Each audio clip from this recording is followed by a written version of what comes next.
कहानी है एक नन्ही सी बच्ची लैला की, जो एक छोटे से गांव में अपनी नानी के साथ रहती थी। लैला का दिल बहुत साफ था और उसकी आंखों में दुनिया देखने का ख्वाब था।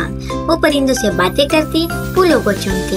एक दिन जब वो जंगल में तितलियों के पीछे दौड़ रही थी, अचानक एक चमकती हुई तितली ने उसे एक अजीब सी रोशनी की तरफ बुलाया। लैला ने हिम्मत की और उस रोशनी का पीछा करते करते एक जादुई दरवाजे तक जा पहुंची।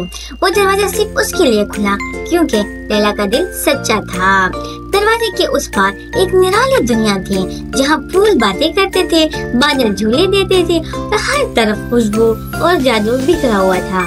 वहाँ एक उदास शहजादी मिली जो बरसों से किसी सच्ची दोस्त की मुंतज़िर थी। लैला ने उससे बातें की, उसको हंसना सिखाया, मुस्कुराना सिखाया और खूब सारी बातें की। उसे याद दिलाया तो खुशी दूसरों के साथ बांटने में है। शहजादी खुश हुई और वो झूमने लगी, नाचने लगी। उसका दिल खुल गया क्योंकि बरसों बाद वो हंसने लगी थी, मुस्कुराने लगी थी। शहजादी की आंखों में आंसू आ गए, लेकिन वो खुशी के थे।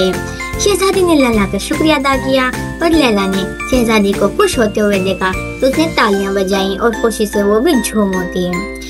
शहजादी ने लैला को एक तोहफा दिया और उसे एक खास तोहफा दिया क्योंकि ये एक जादुई पंख था जो लैला को जब चाहे इस जादुई दुनिया में वापस ला सकता था। लैला की आंखों में हैरत और दिल में खुशी की लहर थी। उसने शहजादी को गले लगाया और वादा किया कि वो फिर आएगी। लैला वापस अपने गांव आई, मगर अब वो पहले जैसी न रही। उसके चेहरे पर एक अलग रोशनी थी, उसके दिल में भी और भी ज्यादा मोहब्बत थी। वो जान चुकी थी कि असल जादू दूसरों के चेहरे पर मुस्कुराहट लाने में है और वो ये जादू हर दिन फैलाना चाहती थी।